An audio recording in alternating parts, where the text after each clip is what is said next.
like that. So Like being able to participate in procedures where yeah, you're gonna or put a tender in for a contract, say. yeah, exactly. For exactly. security of a cause. So when they had the Jethadar, the Akal Tucket came recently Yeah. to Espanola, okay, and of course he doesn't speak any English. No. All right. So the three. But was he completely unaware of what the situation is? I have no way of knowing for sure. What's I your mean, opinion?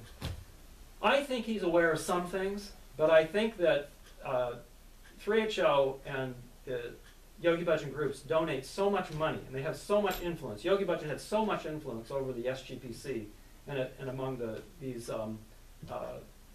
leaders that are appointed by Bottle and these other people, that the Jethadar is really powerless to do anything anyway. So he just goes there and he looks like a figurehead, and so, oh, you're doing great things and all these things like that. But he can't have missed the murtis that they have there, this Baba Siri Chand in front of the Gurdwara. He can't have missed that. He could walk right by it. They got a huge tantric painting. It's really an ugly thing that looms over the Gurdwara there in Espanola. And he spoke, and he was looking right at it, you know, at this painting when he was speaking. But you couldn't see that on the camera angle. You couldn't see it on the camera, but he saw it, because he was looking right at it, okay? And it's got Yogi Bhajan with these, you know, he's sitting there with this tantric energy coming up, and he's, you know, controlling, oh, it's really ugly. The thing is the one with the things on the side. Yeah, yeah, it's kind of phallic type thing. With regards to yourself, though, you've had this amazing journey, no lesser than that to explain it. An amazing journey. You find yourself in this cult, as you say. You've escaped the cult. Then you had to escape prison in India. Tell us about that. Explain to the Sangattv at home. Oh well, again, this is all by Waheguru's grace. Yeah. I couldn't have done it myself, and I couldn't have, you know, I couldn't have been more blessed by Waheguru to being able to have this experience in India and been able to escape, like you said. I was arrested on some fraudulent charges there that were trumped up by the Punjab police and the Hindu SSP, I guess they say, they're the superintendent of the police there in Amritsar. He was a Hindu who I think he really kind of had it out for political reasons, most probably, to arrest a white Sikh there. You know, I think that was probably in pretty shame, because they did this sting operation where when I was you know, foolishly I was kind of involved in going to this marriage bureau because I was looking for a wife. Yeah, absolutely. And I had no idea how these things worked or anything. So this Dadaji, and again I explain in my book, he offered to try to find me a wife. So I said okay, but he was charging the girl's parents every time they would come and see me. He would charge for this, okay? Right. And so I didn't know for introductions. Yes, yes. And right. so I didn't know that, and you know, he kept me completely in the dark, and so because I was paying him too, you know. Of course. You know, and I paid him even more when I learned he was putting ads in the paper and things like that. And I said, you know, no, I really, you know, give me, but I didn't know he was getting money from them. Anyway, so the police, they came in and they did this sting operation, where they came in with TV cameras and the police with submachine guns, and oh, it was just really, that's almost like Keystone Cops or something, you know. It's just, you know, unbelievable. Anyway, so there I was, and they hauled me off to jail with Dadaji, and we sat in prison there for a couple of weeks. And the worst part was in the first part, whereas in the Punjab or the Amritsar jail, that on the GT Road, not Bob Road. I don't remember the exact place, but that was the first jail. Central jail. Not well. We were in the central jail after the first. There's a jail right near the Dabar Sahib that's on GT Road, I think, or near that place there. Anyway, so that was rats in there, and it was really it was bad, you know. Anyway, so So after that, they hauled us out in front of the TV cameras again before they hauled us off to the central jail, and so of course the press just had a field day, you know, talking about how, how I was deceiving women, trying to get money out of them, and all this kind of thing. Anyway, so it was all orchestrated by the police, and so they just set this all up in order to make them look good and show that they arrested this Westerner who was trying to take advantage of Punjabis. That's the whole thing. Poor common people. Yeah, exactly. Yeah. So yeah, I spent a couple weeks in the Amritsar Central Jail, and then they'd taken away my passport and they released me on bail, which the bail was a complete joke anyway.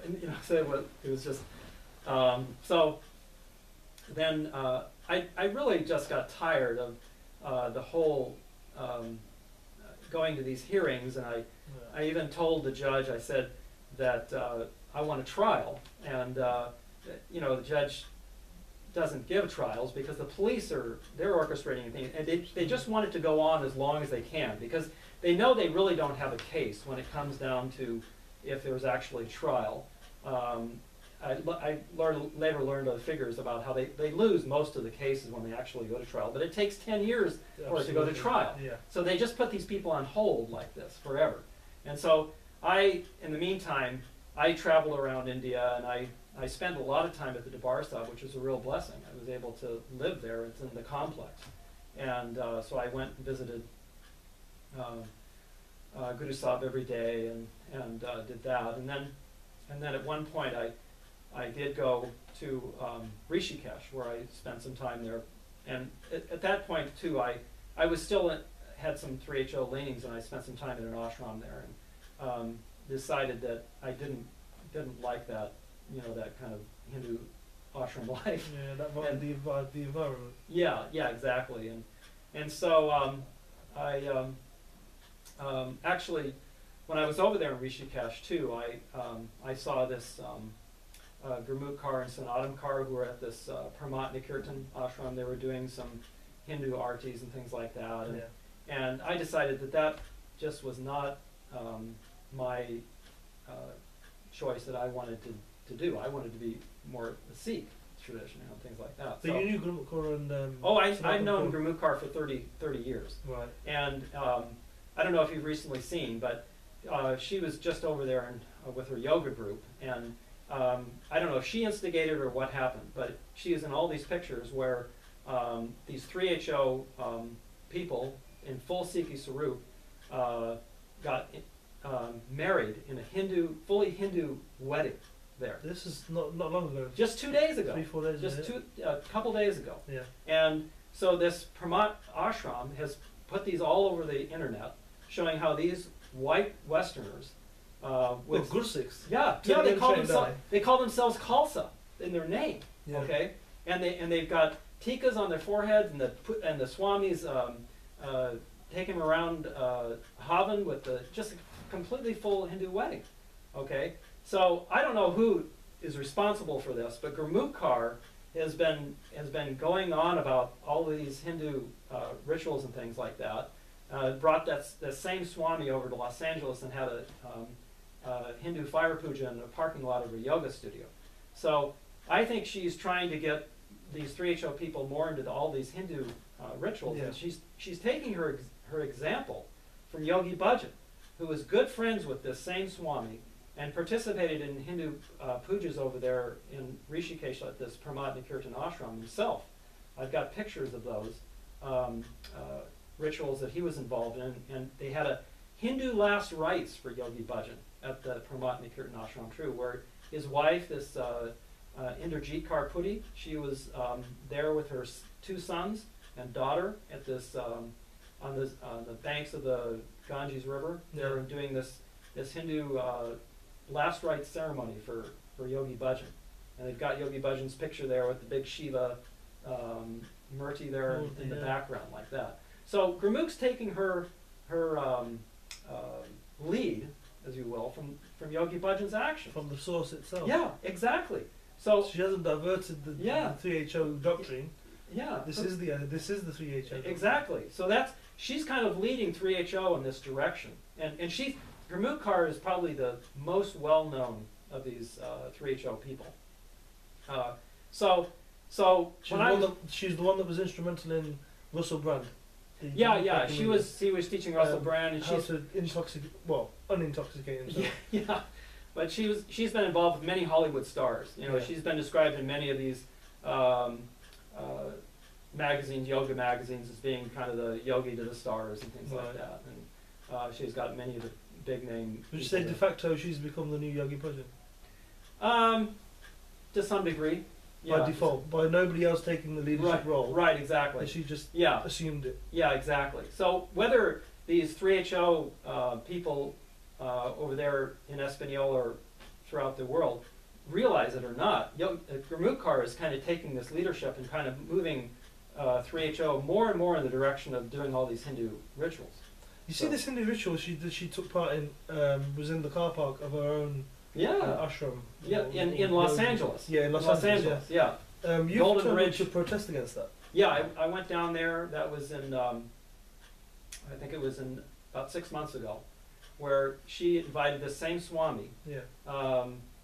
Chitananda, can't remember his name anyway, but he's the head of the Pramatna Kirtan Ashram, and he is close relations with this RSS chief. Right. Okay, I've got pictures of them at the Pramatna Kirtan Ashram where they're colluding and having meetings together. Okay, so let there be no doubt about it that this Swami is definitely part of the RSS, and they want to convert Sikhs to Hindus, and they want to get all these Westerners involved in these Hindu Vata teachings, and that's the way that they want these Western 3HO people to go.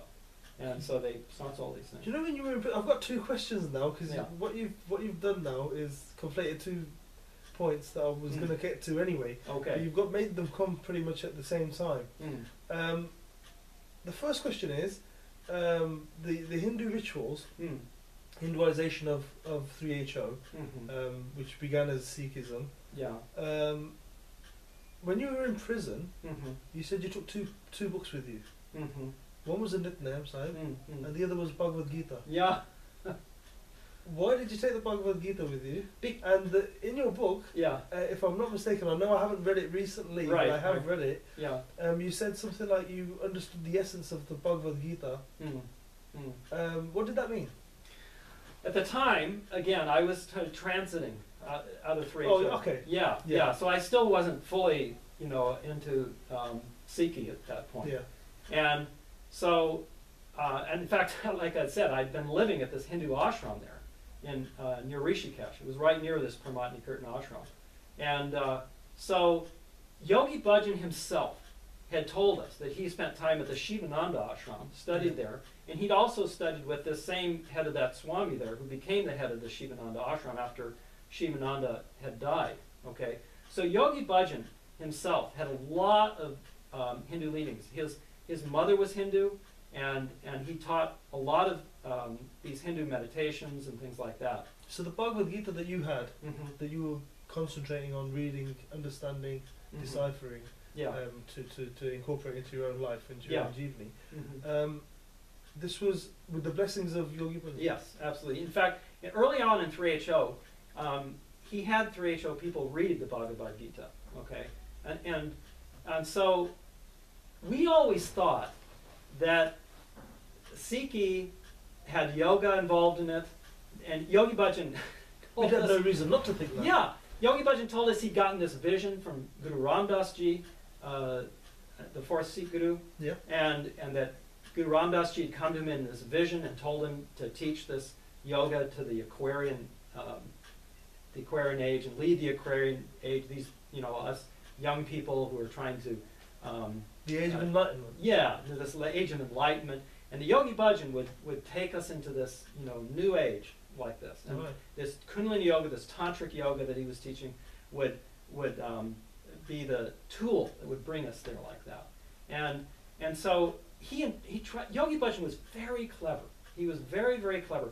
He tried to use Sikhi as a unique way to introduce his version of yoga, his made-up version, inventions of this yoga, this tantric yoga, made up all of this fake lineage, this Lama Liba Po that he had gotten this from, and this Santazara Singh that he had gotten, all made up people. There's no other sources about this lineage but from Yogi Bhajan. That he had these visions from Guru Ram Das Ji, and that was all destined, from thousands of years ago, that had been, destined that this, Yogi Bhajan would come to America and he would teach these white people that all this ancient secrets that all the other Sikhs never knew about.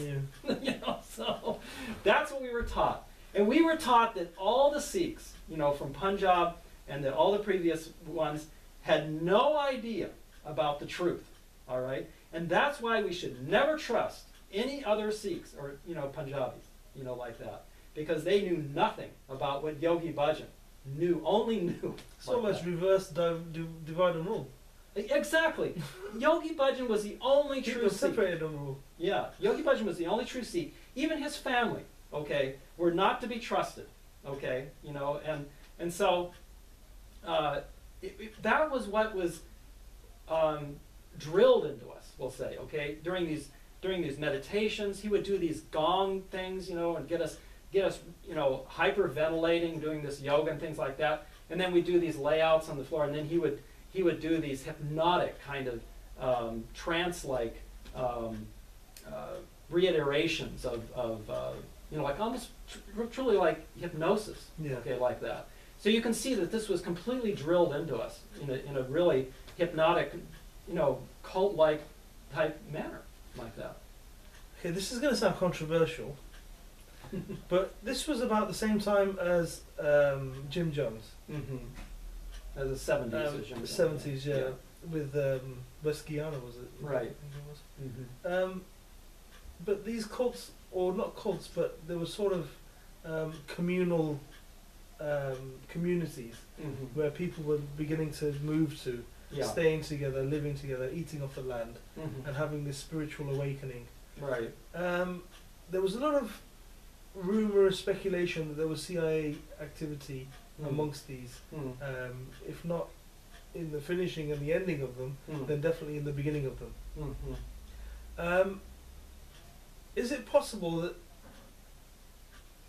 Yogi Bhajan had some sort of help, or was directed in some way by the CIA to create this organization that would divert attention away from Sikhs or Sikhism? I have no way to prove that or to say for sure.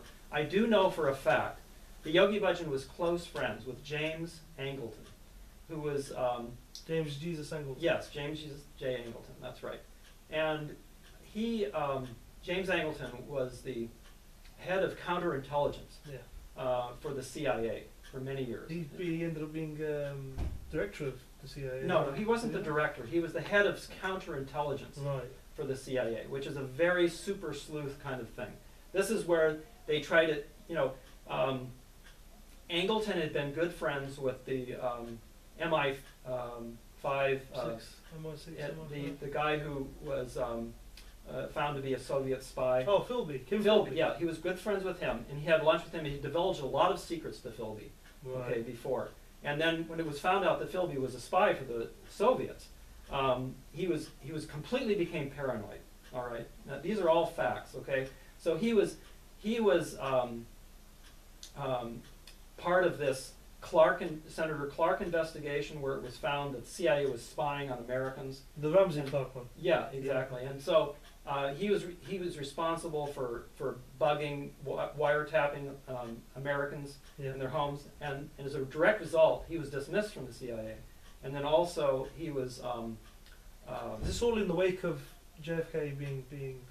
Yeah, this was in 72 or so, something like that, when he was eventually ousted. Yeah. But from the end of World War II until 72, he was very influential in the CIA. But anyway, he was very close friends with Yogi Bhajan. In fact, his daughter was my neighbor. All right, and Yogi Bhajan. She's no Sikh. Well, she's part of the 3HO people. Okay, and so she built this huge house right next door to me, and so I ended up, she was encroaching on my land. I ended up suing her over this whole thing. And Right. won a settlement.